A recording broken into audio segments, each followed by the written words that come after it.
What? What do you want? I know what you want. You looking for your ball? Where's your ball? Where's your ball? Ready? Check out this awesome swing that my husband built over the weekend. Super heavy duty, epic swing. Everyone has been loving it, and I thought it might be fun to do a Wellness Wednesday in the swing. So it is currently sprinkling. I'm hoping it doesn't become a downpour. Otherwise, I may have to move to a different location. But for now, I can handle the little bit of a sprinkle I have going on here. The sun was out just a little bit ago. It's one of those days where it goes between storming and beautiful sunshine every hour or so. So welcome to another Wellness Wednesday on the swing. Today I wanted to chat just a little bit about where I'm at with my weight loss and diet journey quest, and just what's been going on and what my plans are coming up. I also, in conjunction with that, want to chat about a little bit about seasons of life and seasons of feasting, and I don't want to say fasting, but seasons of lean and seasons of feasting. I need a better couple words to use there, but just the idea that there are seasons in life where you just have more celebrations and more feasts, eating special things, and if you stay in those seasons forever, that can be unhealthy and not great, especially for your weight, but also for your overall health. And then also in life, there can be seasons of leaner times where you eat less and you can eat less exciting food. And again, if you stay in those seasons for too long, that can be unhealthy and cause different kinds of problems. And for me, what I have found is that I think it's very, very healthy for my body to cycle through different seasons and not to try to stay, he's right there, and not to try to stay in one or the other for too long. Now, I know that there is this idea in the diet world as a reaction to people being on super restricted diets for long periods of time. There's this idea that you should get yourself to a place where you eat the same thing every day or the same, amount every day, and your diet should, look the same every day. I've heard this from people in the health space, and I recognize what they're talking about. Like, you shouldn't go between binges and purges. But I think that binge and purge mentality is kind of a perversion of something that actually can be healthy, which is seasons of life. And we see this occurring naturally with, older hunter-gatherer type societies where they live in sync with nature and with the seasons. And there are times of the year that are very naturally more lean, where they're having less food overall, less variety of food or different kinds of food. And then there's other times like harvest time, where there's lots of food, lots of variety, there's more available, and people tend to just eat more. And I think that's a very healthy way for me, because I've talked to you before about why I'm not a carnivore, not because I don't think I could be very, very healthy on a carnivore diet physically, but for me, mentally and emotionally and socially, it's not as healthy for me to do that. And so I want to be able to partake in celebratory foods. I still don't eat, what I consider to be really, really bad foods for my body. I'm still choosy about what kinds of food I indulge in, but I do want the option to have that variety in those seasons. And so because of that, I recognize that if I do go through a season where I'm eating more of those celebratory type meals and entering in more with those social gatherings, that it will naturally flow, that I will have a season of less at some point. So it's been in the past like 3 or 4 years where I've really gotten out of like diet mentality and like the need to be a certain size, and really dealt with my body image issues. It's been in these last 4 years since I've kind of been out of that I've really started to learn what the cycles of my year are, my seasons in the year. Because before it would be like, I wouldn't even be thinking that direction. I'd either be thinking I'm doing good on a diet or I'm doing bad off a diet. And there was no like concept really of seasons of life. And if I was in a season during that time where I was eating more celebratory foods, it was like, it was more of an out of control thing. So any response or reaction to that would have been, I need to do something fast. I need to do something right now, like an immediate, there's no patience involved. If I decided to, try to move to a leaner season, it was more like, no, I have to do this right now. Things are out of control. But since I've really moved out of that, I have a whole lot more patience, and a whole lot more perspective where I can just step back and assess and make like logical, rational decisions about what I want to do, and what season I might be in, or what season I feel like I need to transition to. So learning to kind of figure out what my natural seasons of the year are as it relates to my eating has been really helpful.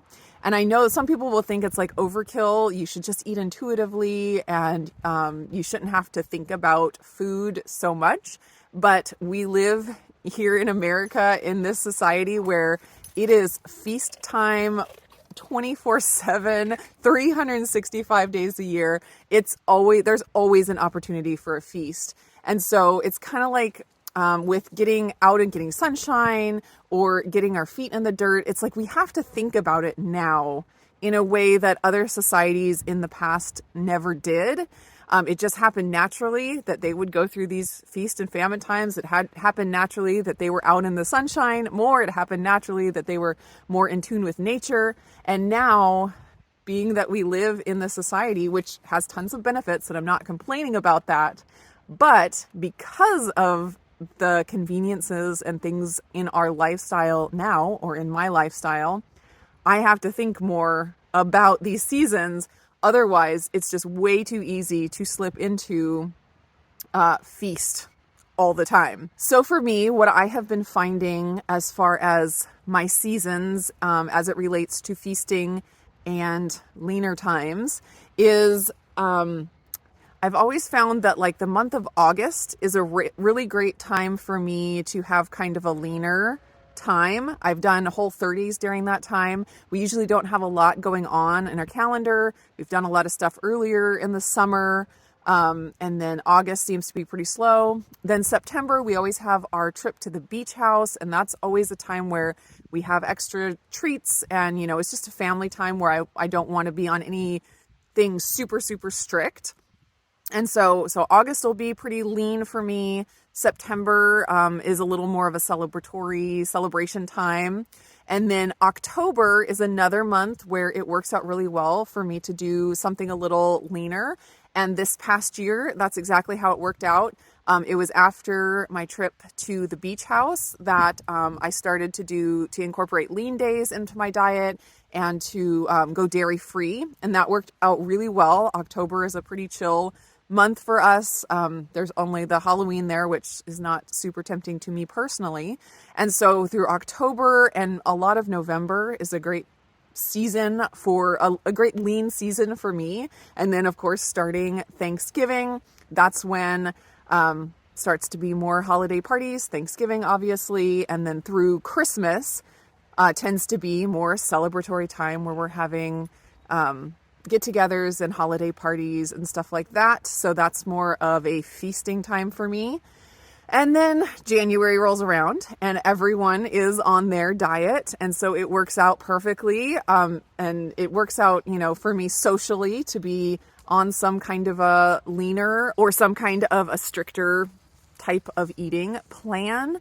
And so that's again what I did this year. I went back to my lean days in January, and I kind of went back and forth through February, March. And come March is when we start our birthday season. So all of our birthdays in our immediate family go through March through August. And so we have all of our birthdays in half of the year, and then all of the holidays in the other half of the year. So it works out really nicely. But so March is when birthdays start. And so that tends to be more of a celebratory time where I'm eating a little bit more celebratory feast type foods. And so that's kind of where I have been. So March, we had 2 birthdays. And then here in April, my birthday is actually tomorrow. And then Levi's birthday is just 6 days after my birthday. And then right after Levi's birthday is Mother's Day. So for me, right after Mother's Day is about where I have time and I'm about ready for another break from the celebratory foods and the celebratory meals, and I'm ready to move into a little bit leaner of a time. So that's kind of where I'm at right now. And basically I have pretty well maintained my weight from, I think I'd have to go back and look at all the numbers, but I have been around 150 since the beginning of the year. So I think I've done pretty well maintaining my weight. But then this last month, I started playing a little bit more with dairy, which I'm finding I really need to keep out of my diet if I want to maintain my weight loss. It's just something I have to accept. But since I took a break from weight loss mode and I've been doing the celebratory stuff with the birthdays and things, my weight has started to creep up a little bit. I am up about 4 pounds. So yesterday I weighed myself and I was 154, I think 0.6 or something like that. So I'm up about 4 pounds. I had been kind of fluctuating between the high 140s and the low 150s. And so to see the number kind of tick up just a little bit and go on that trend, I just don't want it to continue. And so that's giving me a clue that I need to make some changes. And like I said, it used to be where if I was off a diet, I was really off a diet and I was like in a hurry, like I had to get back on something immediately because things were out of control.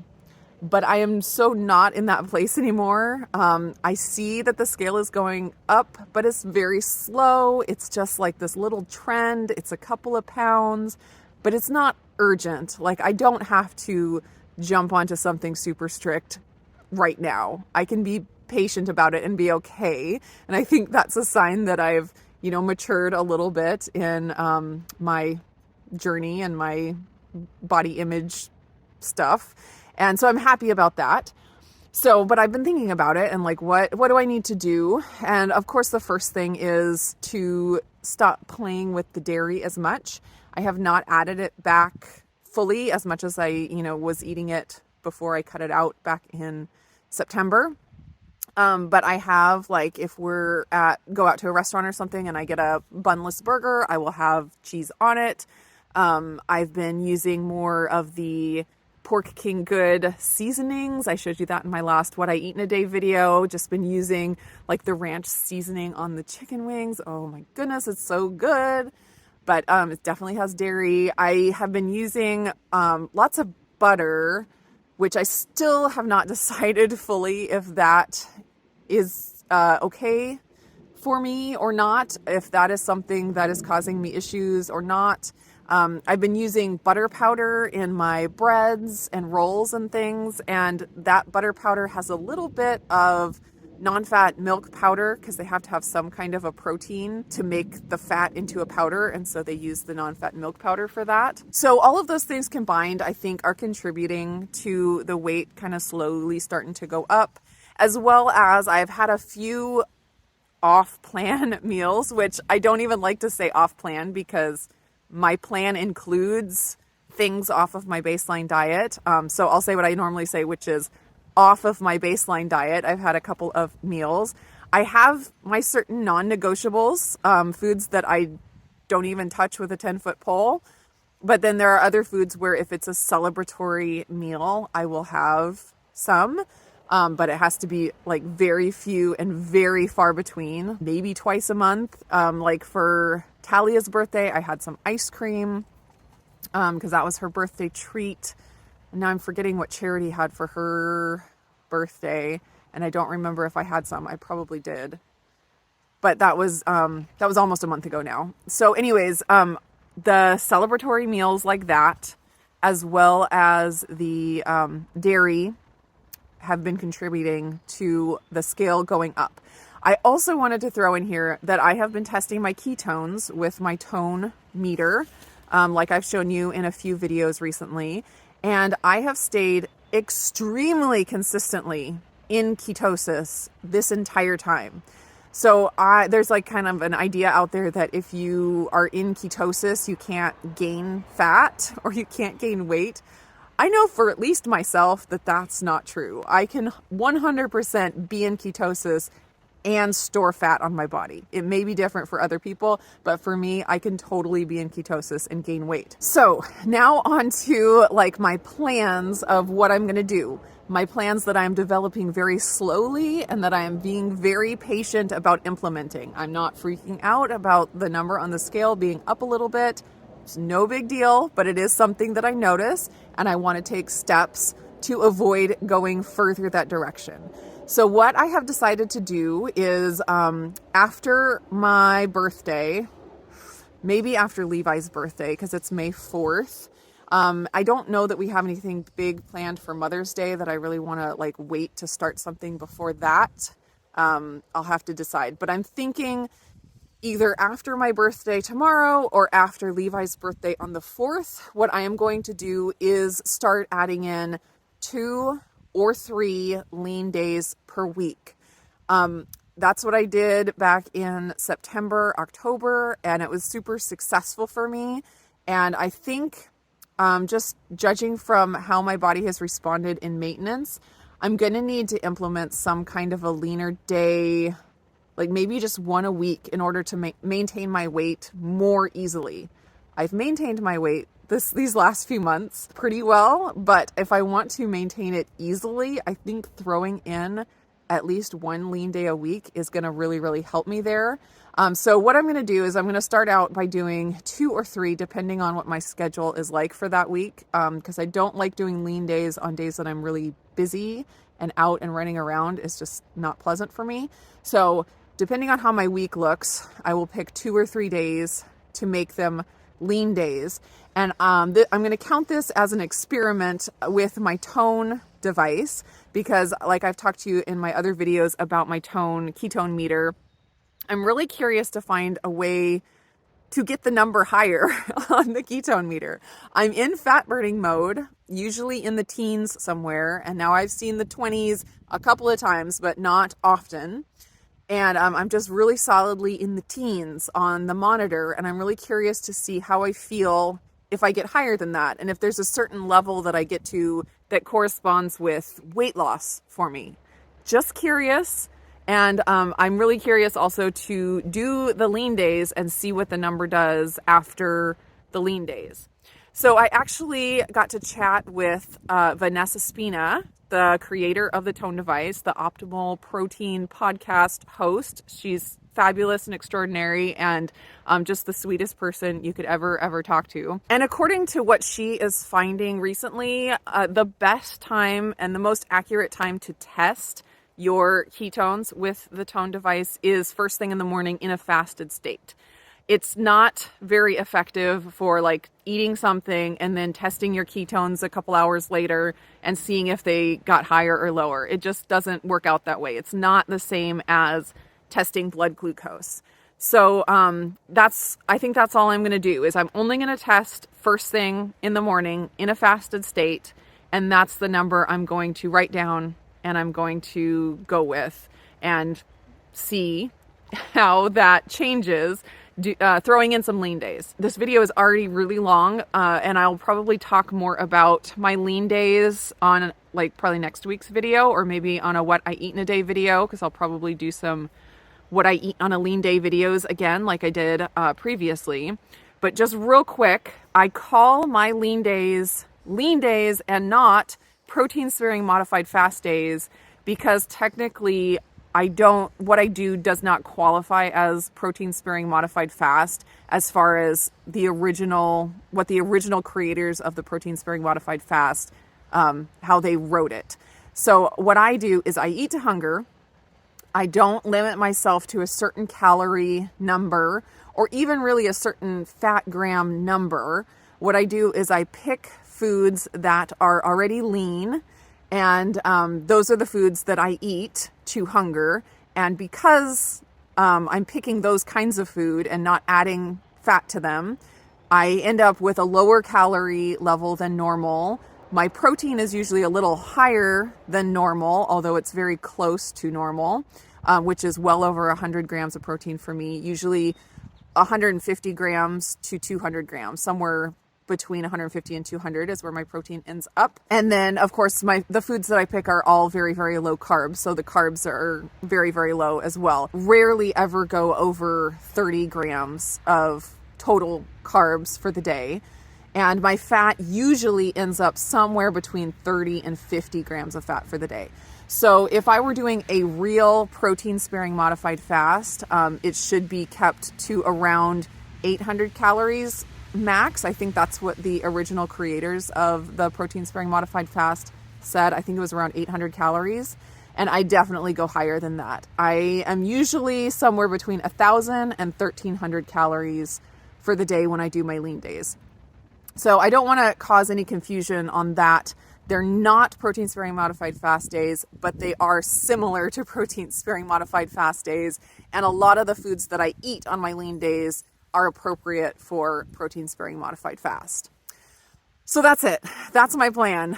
2 to 3 days a week of lean days I'll probably start those after my birthday tomorrow. And then when Levi has his birthday on the 4th, I'll make sure that that's not going to be a lean day. And that'll just be one of my baseline diet days. So that's the plan. Thanks for making it through this very long video. I hope you guys are all doing great. I would love to hear your thoughts about seasons of life and fasting and feasting, or fasting and lean times, and how that works out for you. Or maybe you're one that just has found the exact right diet for you for every single day, and that's just the way you eat all the time. There's totally so many ways that you can make it work depending on your preferences and your lifestyle. And I love to hear what everyone else finds that works for them. The rain is getting stronger, so I am going to go, and I will see you again in another video.